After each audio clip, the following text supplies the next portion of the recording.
Hello, everyone. Happy Monday. Happy Monday, everyone. I'm here with such a special guest, Dr. Amelia Nagoski. I'm so glad you're here.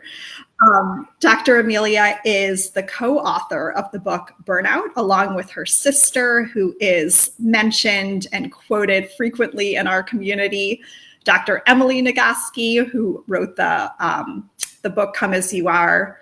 I feel like that book needs a descriptive adjective before it, like the infamous book or the the book. It's honestly, along with Esther's work, Emily is probably one of the most frequently cited authors in our community. And I know she's had a really profound impact with her research from that book on our members. And this book I thought was particularly profound. And I was telling you before we went live that I've had quite the morning. And it's really kind of a perfect descriptor of what we're going to be talking about today. So I'm dog sitting for a friend of mine and took the dog out this morning, actually had kind of an intense phone call with a friend. So I was kind of immersed in that conversation and realized that when I pulled the poop bag out of my jacket pocket, the key to the home fell out somewhere. And I spent the morning trying to retrace my steps. I probably spent like 2 hours trying to find this key in the park and the grass and on the sidewalks, and ended up just calling a locksmith. And I was nervous because I wasn't even sure that you and I would be able to still have this conversation if I couldn't get in the home. Yeah.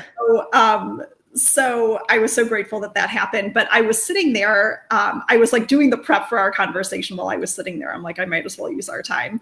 Or my time to do that. And I was looking at some of the concepts that you share in the book and like trying to apply them to my stress state. Yeah. There are things you can just do right here, right now to start to feel better. Like what did you try? And was there anything that worked? Yeah, I was thinking about giving David the locksmith a 20-second hug, but I wasn't sure if that would be appropriate. Probably not. It really is only effective with people you really love and trust enough to not feel awkward, being like, give me a hug for 20 seconds. Otherwise, maybe more stress than... I felt very loving and trusting of David. We got the dog right there. That's what I was assuming. Like you sit on the couch, pet the dog. Usually like they show you so much love and support. It feels great. Luna the dog was extremely skeptical of David the locksmith and went on full like freak out mode, barking. Oh no. But eventually was able to simmer down and embrace them. But what did I do? I definitely did the breathing. Mm-hmm. I was kind of like looking forward to the social connection that we would have in terms of like sharing about the experience.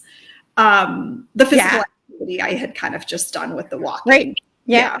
No, the idea of just like, oh my God, I can't believe this morning I just had with the dog and the key and I took 2 and what am I going to blah, blah.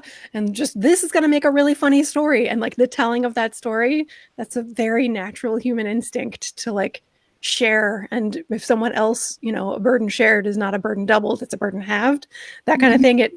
That's the foundation theory that, why people think like talk therapy works, because people just want to talk about things and it actually helps just to share a thing. Yeah, that was actually one of the questions I had when we get more into like the 6 ways to end the stress cycle. I noticed that one of them wasn't talk therapy. And I was curious, number one, I was kind of curious how you came up with the list of the 6 things. Was that like your own research or other people's research? And then, was curious why. I kind of expected to see talk therapy on there. Maybe that's included under positive social interaction. Exactly, yeah. The list came from, the whole book came from the fact that when I burned out, I was hospitalized twice with stress-induced illness. Like in the hospital, doctors are like, well, there's nothing wrong with you. It's just stress. Go home and relax. And that was not adequate or helpful information for me. Yeah. So the process I went through to acquire all the knowledge that it would take me to recover from this burnout, Luckily I've got Emily Nagoski, PhD as my twin sister. So she's throwing me piles of peer-reviewed research because this is how we show our love as sisters, right? Yeah. Here, Amelia, it's peer-reviewed. And the information that I needed came from so many sources, from sociology and physiology and psychology. So it came from a wide array of diverse sources. And one of the things that we really wanted to do was make a resource that was a single thing gathered from all the different places. So the whole book, and in particular that list, is a great example of the ways we had to pull from such a wide variety of resources to make the single resource that is here's how to do this thing to recover from burnout, even living in a world that tells you that you are nothing but a resource, a tube of toothpaste to be squeezed until empty and then discarded. So talk therapy is included in socialization and affection, connection with other people. All of those things are sort of separate factors in just the one larger idea of connection. And there's a whole chapter about connection because it's that important. Just like there's a whole chapter about rest because it's that important. But those are two things that are just like broad categories of things that'll complete the stress response cycle. And yeah, casual social interaction, like having a conversation with the locksmith going, I can't believe I lost that key. It was 2 hours and just he's a friendly guy and you're being friendly together and you don't exchange personal stories. You're not bearing your feelings. You're just having some casual chit chat. And that evidence-based to show that both of you have better days because what you've just done is remind your body that the world is a safe place to be, that you don't have to be afraid of everyone and everything around you, but in fact, you're embraced and safe. If you want to go like a level deeper, there's the 15-minute stress reducing. Sorry, it's a 30-minute stress reducing conversation where you and someone who cares about your well-being as much as they care about yours get to one person rants or complains or just talks uninterrupted for 15 minutes, and the person who's listening is just on their side. No fixing of problems, no contradiction, no devil's advocate, just I'm on your side and cheering for you. And then you switch and you listen, and that person tells you all the things that are hard or difficult or on their mind, and you're just their cheerleader. You just sit there on their side, on their team. That 30 minutes with someone you trust and love to do that with you is not actually a drain on either of your energy. For most people, this ends up creating more energy. So you leave that conversation feeling refreshed. The deeper things are like the 20-second hug. 20 seconds can be like super awkward amount of time to hug somebody. Like if you can imagine how long 20 seconds is. But if it's someone you love and trust, the trick to it is you both support your own center of gravity, put your arms around each other, and just allow your bodies to communicate below the level of conscious awareness. To do that, I mean, they call it low road communication. It's the same level of communication that happens when we subconsciously interpret body language, that kind of thing.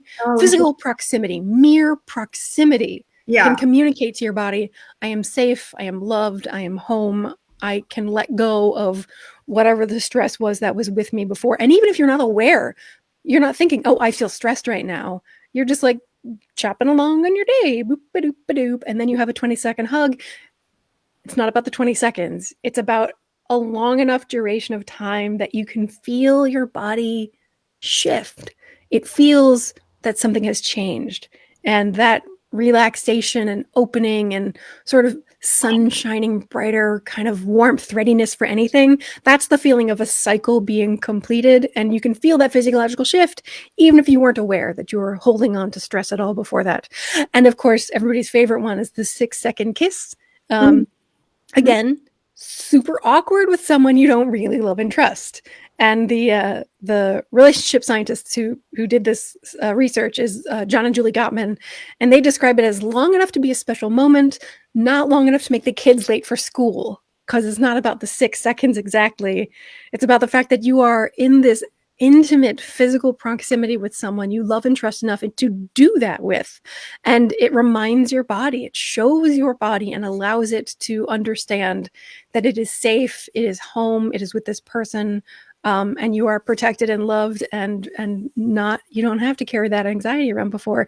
And it's not that you don't consciously know that, you know, you're loved by this person, but when your body understands because it's speaking directly to another body, that's a physiological shift that reaches deep down into like the more sort of deeper evolutionary heritage of our nervous system.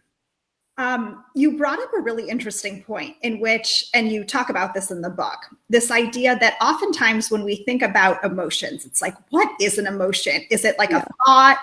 But you really show that it's a neurological activity in the body, which is kind of hard to wrap your mind around. So I like to think of it as a sensation.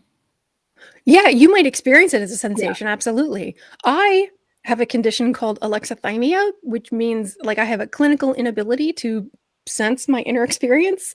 So for me, one of the main hurdles was that I didn't experience my emotions as sensations. Your experience is probably much more common than mine of the like, I feel this thing. How do I know? Because I feel it. Like probably almost everyone's going like, yeah, you just feel feelings, right? And I'm like, what do you mean feel? Like I need to know scientifically what that is. I mean, some people like metaphors, and the metaphor Emily always uses in all of her TED Talks, she says, emotions are tunnels. You have to make your way all the way through the darkness to get to the light at the end. And the way that doesn't help me at all. I mean, I can acknowledge that it's a beautiful metaphor and it helps a lot of people, but me, I need to know what actually is happening. So I think of emotions as cycles that happen in your body, just like respiration, just like circulation, just like digestion, cycles that happen in your body. So there's a stimulus, and then there's a response to the your nervous system goes, here's some electrical signals, here's some chemicals like neurotransmitters, hormones, and they cause certain reactions to happen in your body, mostly below the level of conscious awareness. But sometimes you can tell, like if you're stressed out, you might feel your heart rate increase, or you might not notice. You might feel your breathing get deeper, or you might not notice, but it is happening even if you don't notice, which is the way that I needed to hear about emotions so that I would believe that they were real, because that was a problem for me. Yeah. I just saw a question from the group, but let's maybe we'll hold on the Q&A until the end, but I just wanted the group member to know that Sina noted.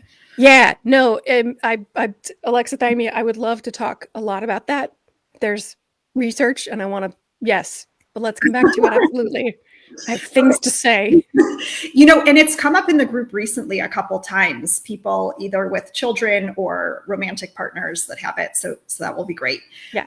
So you mentioned that emotions have a beginning, a middle, and an end. Can you describe what each of those looks like? Sure. Yeah. The thing that initiates an emotion is usually an external stimulus, although it might be an internal experience. If something is like physically wrong with your digestion, like you ate something that doesn't agree with you, or you know, you an infection, like you can maybe feel a thing happen inside, but most commonly we're responding to external cues. Based on whatever it is, like Emily talks about, you see your certain special someone across the room, and like things happen to your body. Your brain is like attracted to that person, and so you get this like oxytocin and all the good things, and you start to feel your heart flutter. So this is the beginning of an emotion, is the release of the neurotransmitters, hormones, electrical signals, and then this next step is it creates changes in your physiology. What is supposed to happen next is that you act upon those changes. So in the case of the romantic thing, it might be like approaching them and doing the hi, how you doing thing and seeing what happens next. In the case of stress, this was designed in the evolutionary environment as a thing that would save our lives. So you're just minding your own business, and then you see a hippo, you know, down the river, and the hippo is coming at you, and you can feel all of that stress response happen. And for this particular kind of stress response, what the chemicals are preparing your whole body to do are fight or flight. You can't fight a hippo, so you're probably going to flight your heck out of there, and you run and you leap and you jump and you climb. And through doing all of the things that help you escape, You use up all of that stuff that the stress response has prepared you to do. The stress response, specific combination of changing everything about your body. So your muscles are contracted, you have increased blood flow to them. The surface of your skin might feel cold. One of the reasons is that your blood is pulling away from the surface of your skin so that if you get cut, you won't bleed to death. You're not as likely to. And there are also hormones controlling your hair follicles and your oil glands that change how those act. And so, like, for example, you feel the hairs raise up on the back of your arm or on the back of your neck. And hey, has anybody ever had like acne or breakouts due to stress? That's because that system of your body is reacting to stress in this fight or flight way. And I'm sure that it's useful in the short term if you can like run and escape and jump and burn off all that chemicals. Use the stress response to deal with the thing that caused your stress, which was that hippopotamus. And that is the complete stress response cycle. You use it all up, and at the end you feel thrilled and excited and ready for anything, and you realize that you're safe, and now the sun seems to shine brighter and the sky is even bluer, and you want to like hug all your friends and family and jump up and down and tell people the story and sing a song about it around the campfire that night. That's the complete stress response cycle, because you've used up the stress response itself, the chemical process of stress response you have used in order to deal with the thing that caused your stress.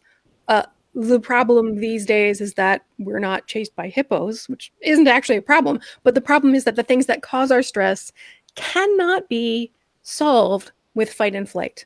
So our stress response evolved in the environment of evolutionary adaptiveness to save our lives, but we no longer need that kind of help now. The things that stress us out, like money and traffic and relationships and deadlines, and I'm going to stop talking about the stressful things because that builds up stress for people, but you know all the things that stress you out. I keep hitting my new microphone. Sorry. So all these things that stress us out cannot be solved by fight or flight. They have to be solved by sitting down and doing the paperwork or smiling and being patient. And that means that we experience the stress just because we don't necessarily consciously notice it. The stress response still happens, and we need to deal with the stress in our bodies in a separate process than the one we use to deal with the thing that caused that stress. So because of that evolutionary disconnect, that means that I, and a lot of other people are sitting with our bodies clogged with this incomplete stress response cycle kind of buildup that needs to be cleared. And once you get past like some backlog and you start kind of dealing with your day-to-day stress, then some of the backlog catches up with you again, because people are cycles and things don't just end. Things come back again, and that's totally normal and totally natural. So we just need to keep completing the stress response cycle by doing things like connecting and physical activity and sleep and the stuff we've, I think, already mentioned, but there's more. I don't know how much you want to go into details with things.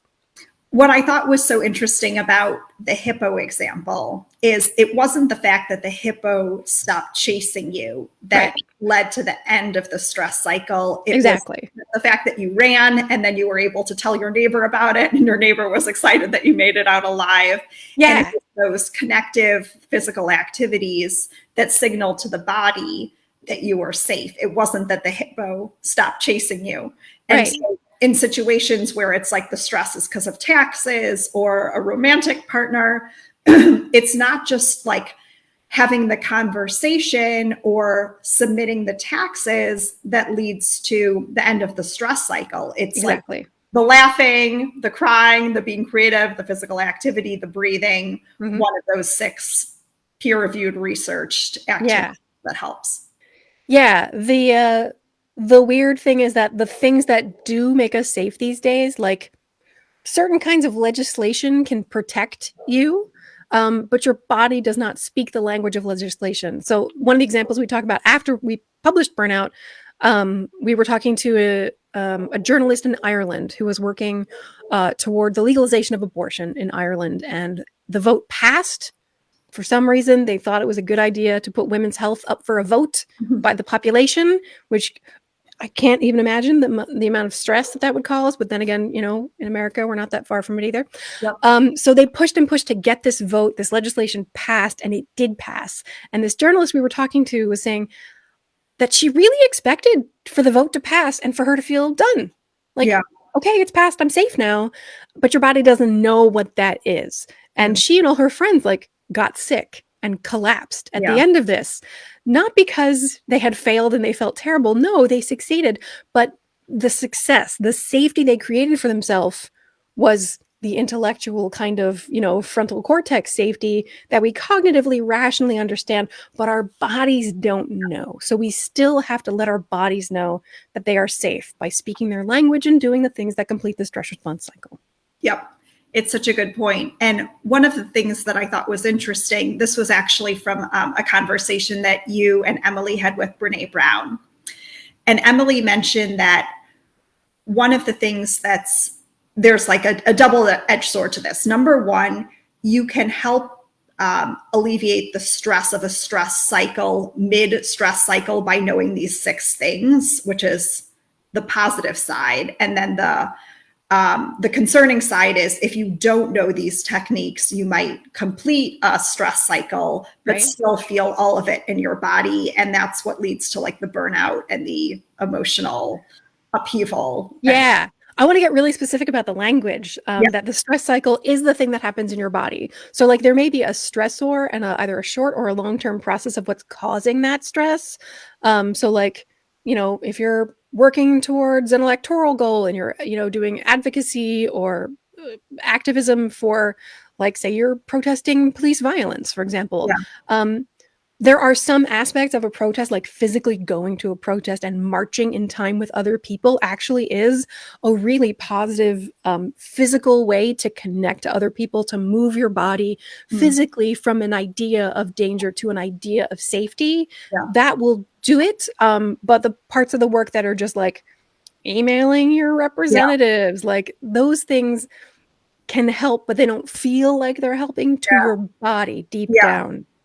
Yeah, that makes a ton of sense. And I'm glad you clarified the difference between stress, as in stress cycle, and stressor, because I was kind of confused about that. But now I get it. Like the stress cycle is the physical experience. Yeah, the stress cycle happens in your body. And it's a short-term thing. Like it happens over the course of a few minutes. Unless it gets interrupted by the fact that one of the things that stresses you out, for example, could be like you're in the 12 items or less lane at the grocery store. A person in front of you has 15 items and you're in a hurry and you're feeling stressed. And the correct thing to do in that circumstance is not fight or flight. We need you to be polite and to smile and to just shut that stress down and ignore it. Please don't do anything about it in that moment, because we want a civilized, polite, calm society where people interact safely with one another. It's not okay to fight or flight your way out of the grocery store, like smash over the magazine racks and all the candy goes flying. No. We need you to stuff that down into a box, but you, for your own well-being and to make you a happy, content, positive contributor to society, do need to take that box back out when you get someplace where it's appropriate and that you can, by creating something that, like, you can knit up some booties made of your frustration. You can sing a song about it, and for some reason you feel better. And that reason is that your body has completed the stress response cycle and it knows that the feelings are out of you and someplace safe. Yep. Let's talk about the people, the stuffers, we'll call them. So the people who don't like to complete the stress cycle with one of the 6 recommended things. And they just keep on keeping on. What happens physically, emotionally to people who stuff? It depends on the individual. I, as a stuffer, this is such a funny term. Okay, I have been a person who not just stuffed the stress down, but like didn't even know it was happening. And that's true for a lot of people. It happens below the level of conscious awareness, and we don't even know. And some of us know that it's happening. People who have service-oriented, customer-facing jobs know that they are mad at these stupid people they have to interact with, and they have to be so nice and so friendly and like have a different emotion than they're actually having, right? A lot of us live in that kind of uncomfortable situation. And what actually happens in your body will be specific to you because every body is different. For me, it created inflammation in my abdomen, which includes my digestion, reproductive. A lot of people have digestive distress from stress. A lot of people have reproductive issues that are made worse by stress. People have acne, they have, high blood pressure. How it will manifest in your body is unpredictable by any individual. You're the one who knows, unless you have alexithymia. But most of us know, when I get stressed, I have a headache. When I get stressed, I feel tension in my shoulders. When I get stressed, my stomach is bad. I can't eat anything. When my stomach is stressed, I become a black hole for food, and I just want to like stuff all of the things in my face. And so you're the one who can tell what happens. So here's a really immediate example that is really common.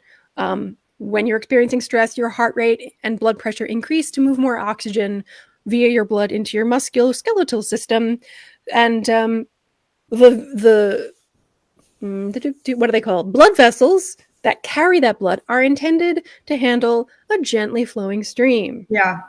And when you're under stress, if you got to fight or flight your way from a hippo, that increases. And if it's only happening for a few minutes, the way it's intended to happen, then your blood vessels can't handle that, because then you'll walk away, be safe, get through the stress response cycle, and everything will return to normal. And the blood vessels will have time to heal and recover from that stress. Yep. But when it's chronic, your blood vessels experiencing too much pressure, too much volume. Now, instead of a gently flowing stream, it's like a fire hose. And that can actually does cause damage to the blood vessels. Wow. And those places where damage happens are the places where plaques build up. And this is a way that stress can lead directly to heart attacks. Yeah. Yeah. What about people who are in partnerships, romantic partnerships, or, they're married and the relationship is a source of constant stress?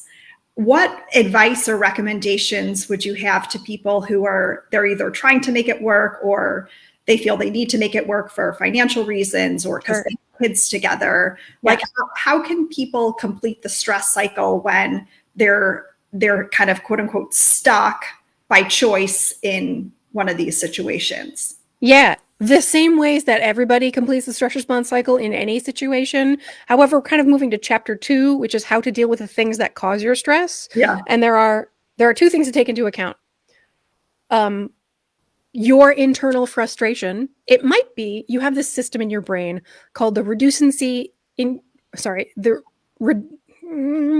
I'm going to not say the word because my brain is starting to like fizzle out into like I have long COVID. Brain fog is one of the symptoms. Sometimes I lose words. Yeah. Discrepancy, reducing, increasing feedback loop. It came eventually. I knew it would. Okay. So we just call it the monitor in the book because it's so much easier to say. So you have this monitor in your brain, which is this process that is constantly keeping track of what your goal is.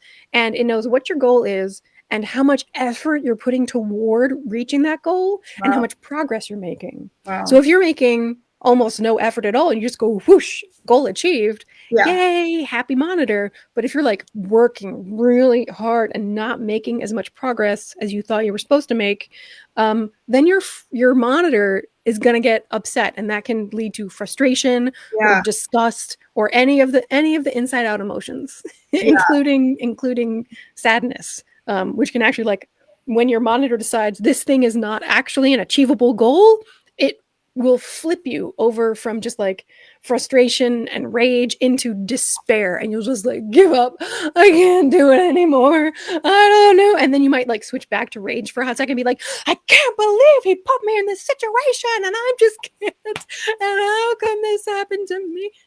So we call it FOOP, this state of oscillation between, frustrated rage and hopeless, helpless despair. Yeah. That's because your goals and your effort don't create the expected amount of progress. So you may want to like redefine what your goal is. You may want to redefine, what counts as progress or how much effort you're putting in, so that not because you want to like change anything in your life, because you want to manage your monitor. You want to change the way your brain is perceiving the progress you're making. So that's the one thing, is actually like help your brain feel better about hard situations. Thing number 2 is recognize whether you are dealing with a stressor you can control or a stressor you cannot control. Yeah. So when we were talking about the 15 items or the 12 items or less person with the 15 items, like that's a stressor you can't control. So like, what do you do in that situation? Is either you redefine what winning means to you in that moment. And you can just set a new goal, specifically things that are concrete, positive, personal, specific, etc. Smart goals, right? Yeah, you set a goal that's achievable right now, that you can measure, that you can definitely accomplish, or you just decide to quit. And the good news is that it's easy to decide to quit. You just make a pro and con list. What would be some good things of staying? What would be some good things of leaving? What would be some not so good things of staying? What would be some not so good things of leaving? And when you're, standing in the grocery line and you're just like, can I swear? Is that okay? Mm-hmm. Fuck it. Right? That's how you feel. And you just want to like throw the groceries away and just storm out. Like that might be the appropriate response depending on the pros and cons and how much you need that stuff and blah, blah, blah, blah, blah. Yeah. So that is an easy thing to go through, except for all our feelings about these decisions. Yeah. Like, will I be a failure if I choose to quit? And there's a lot of stigma against quitting, but sometimes quitting is the right and correct choice. And sometimes it's not. So the good news for people who are dealing with those kinds of like decision grid situations is we also have deep down in our evolutionary heritage, not as deep as fight or flight, but at least back into mammalian heritage, the same thing that squirrels do in the fall when they're like gathering all the acorns and they have to decide, am I going to keep trying to look for acorns in this particular patch? Yeah. Where I'm going to like gather all the acorns I can, but there's not many left. So should I stay here where I know it's safe and try to scrounge a few more? Or should I go to another patch where there may be many, many more, but there also might be predators I wasn't aware of in this patch I already know? So like this, ironically, when we already have abundance, it's easier to choose to go to another patch. Yeah. And when we feel we are unsafe in our current patch, we're more likely to stay in it because it feels like there's more at risk if we try another thing. And that comes from deep in our evolutionary mammalian heritage. Those underground burrowing animals that we used to be still tell us and still speak to us. So like listening, this is another thing that's hard for me as an alexithymic person to be like, this is a real thing, but it is a real thing. You're somewhere deep in your nervous system, in the base part of your brain, there's a little voice that'll tell you it's time to move on, or it's time to, hibernate for a little bit before we make a decision. So make the lists, the pros and the cons, and then listen to the feelings. If you can access that quiet voice, it will tell you. And if you can recognize, is that voice speaking out of a fear because you don't have enough resources, or is it speaking out of this sense of safety and abundance that makes it easier to move on? That, when you develop a relationship with that voice, this all sounds real corny and woo-woo la la hippy dippy, but actually, like, it's a real thing that we evolved to have from all our evolutionary ancestors. So that was manage your monitor, make sure your brain is perceiving your progress to your goal in a way that is harmonious and acceptable to live with, and then determine if it's a goal you can control or can't control. If it's a goal you can control, then you just got to make the lists and like watch the how-to videos and all that stuff. And if it's a goal that you can't, if it's a stressor that you can't control, then you manage the goal by redefining what a win would be, by changing what the goal is that's soon certain, specific, concrete, positive, and personal.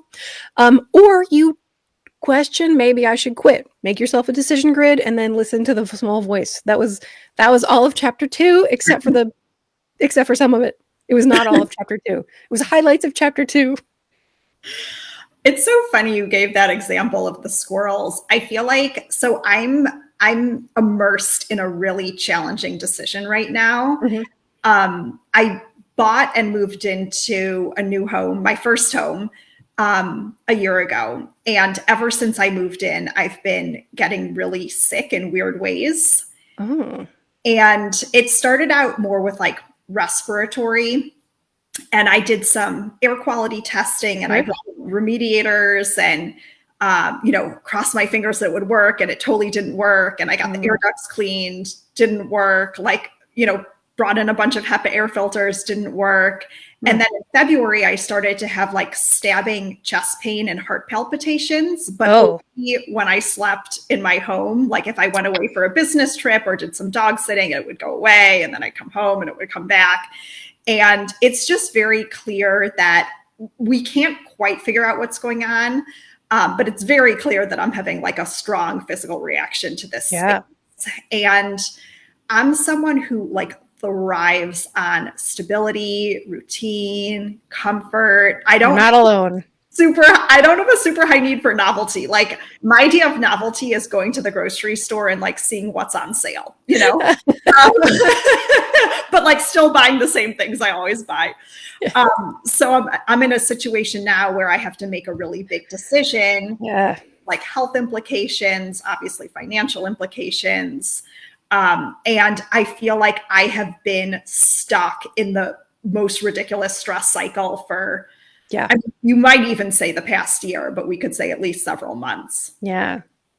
Yeah. That sounds exactly like the thing that you've already tried so many things and not making any progress towards your goal, even after you work so hard. That's a thing that's going to make your monitor really mad at you, and you're going to feel terrible all the time because you haven't reached your goal.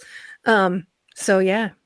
Can you, I mean, the things to do are like change your goal or change your effort, but like it sounds like these are not things that you can change in that situation. So is it turning into a stressor that you can't control? I mean, you're the only one who knows like what steps could be taken, what steps you're willing to take. But there's gonna come a point where you're like, am I willing to keep trying here? And that's when that little voice is gonna be like, quit or abort.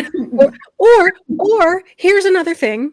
There's another thing you can do when the goal seems too difficult and you can't change it, but it's so hard. And that's a thing called positive reappraisal, which is a thing that I hated so much I didn't even want to put it in the book, but it's so evidence-based that Emily finally convinced me. Positive reappraisal sounds so dopey. It sounds like all those memes on the internet, like, when it rains, look for rainbows. Like, ew, that doesn't change the fact that it's raining and I'm still suffering because it's raining.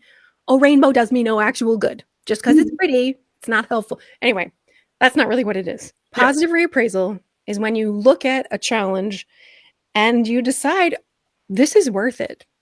And it's so well researched that when people struggle with things, they get more out of them. They value them more. When groups who are all the people are the same as each other and they get along really great and they solve a problem together, they solve the problem. They do it quickly. But when a group is not all the same kind of people and they have different ideas and they have to like struggle through and fight through to get a solution, they come up with better solutions and they don't feel as good about them. They're like, I don't know, this was the best we could do. And they're better. That's positive reappraisal, knowing that when it's hard, it's an opportunity for learning and growth unlike any other. So if you decide that this is the home of your dreams and you're going to stay here to be here because that means comfort and stability, and that's the main thing that is so meaningful to you. So any work you have to do to achieve that is worth it. That's positive reappraisal. Again, only you know what's #worth it. Yeah. Yeah. It's been such a doozy, but grateful for support from family and friends. Yes. That's been important. I have noticed that it's really hard for me. I think I have a lot of shame around like needing help. And just kind of this situation in general, like kind of feeling like I failed, like I couldn't just like buy a home and like it work. Yeah. It's been so challenging. So that's another difficult thing about the decision of like, you know, how much effort do I put into this? Do I stay? Do I go? Et cetera, decision making, is that the sense of failure that you get if you quit, or the fact that you aren't succeeding is another source of stress. And completing the cycle in your body, making that part of your plan. Whatever you decide to do, however you decide to approach it, include in your plan deal with the stress in my body that is created by not just the thing that caused my stress, but all my feelings about the thing that's causing my stress and my feelings about my feelings. And that can apply to, romantic relationships that don't last, or challenges within romantic relationships. Like, it's not just the conflict within the relationship, it's the shame or the feelings that we have about the outcome. Yeah.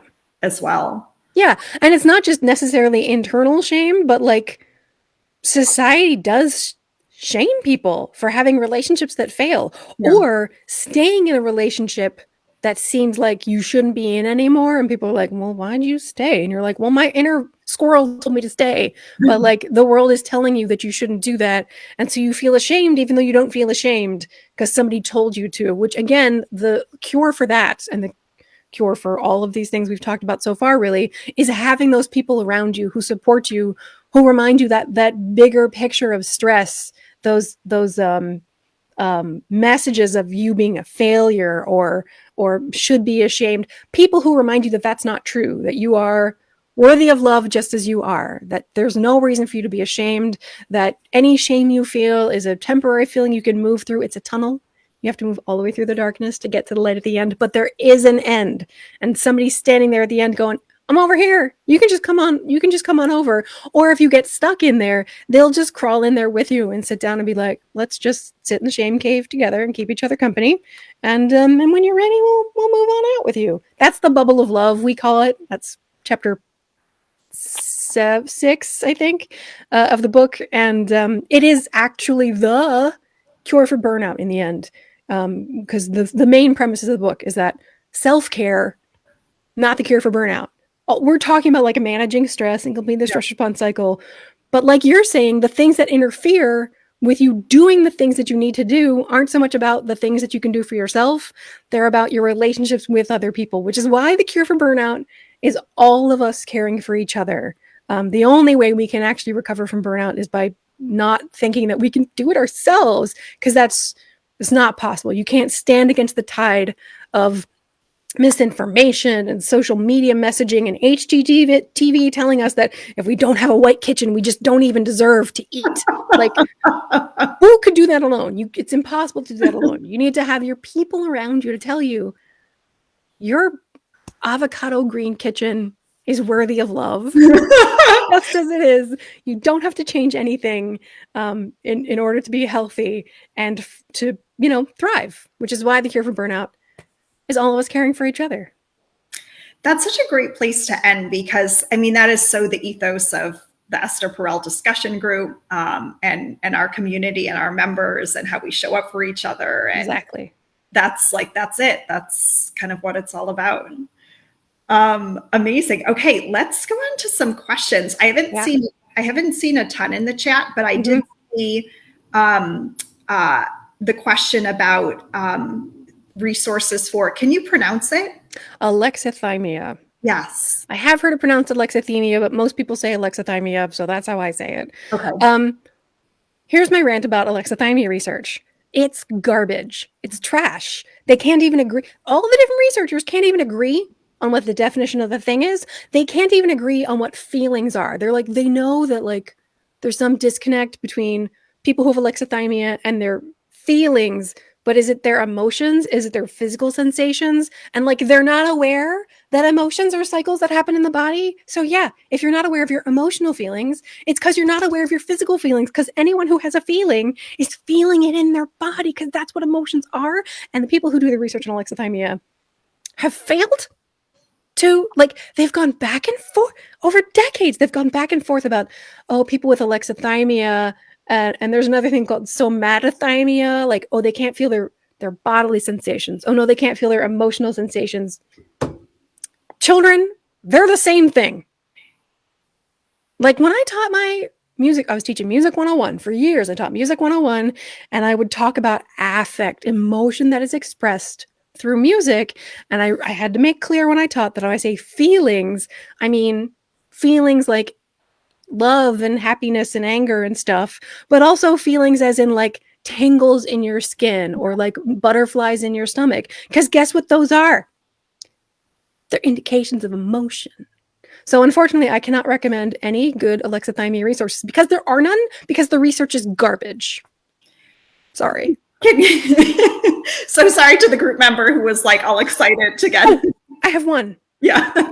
It's a little embarrassing. So Emily in 2020 wanted to do a podcast called The Feminist Survival Project because she thought that it would be a year of like having Hillary Clinton as a big part of the media discussion. Didn't turn out to be the case, but she thought there was just going to be a lot of misogyny, and so she wanted to do this podcast, Feminist Survival Project. Turned out 2020 had a different enemy.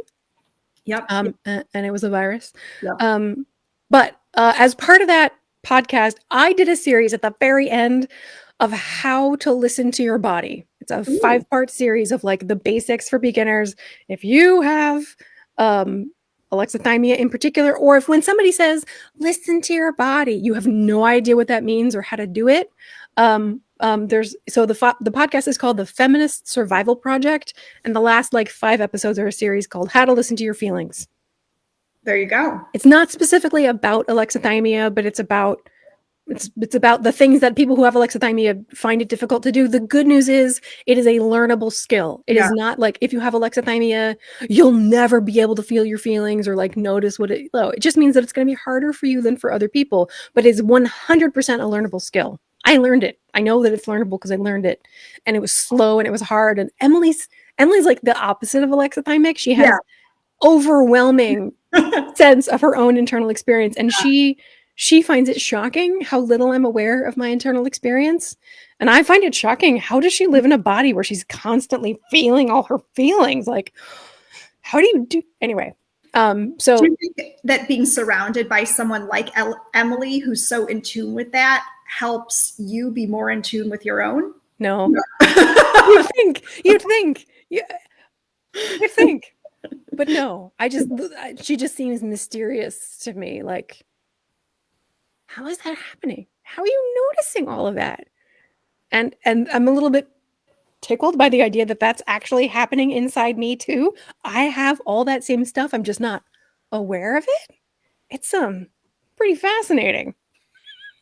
Yeah, it is a learnable skill. Yeah. That is fascinating. And I think like there is so much that is learnable, even if we have a disability in a certain area, or, we have less strengths in a certain area. Exactly. Yeah. I mean, even this is a skill, like the skill of ending emotion cycles can be learned. Yeah. Going all the way through the tunnel. I mean, first of all, you need to know you're in the tunnel. You need to know that there is a tunnel and that you're in it and that it has an end. Because for a long time, Emily's problem was that she thought when she was in the tunnel, she was actually in a cave. And so she really feel like convinced that she had to, like, the cave was the only option. And then so for her, the tunnel metaphor is really real for her because she could really sense the idea of, stuck in a cave. And then the idea that it was a tunnel and she could find her way out.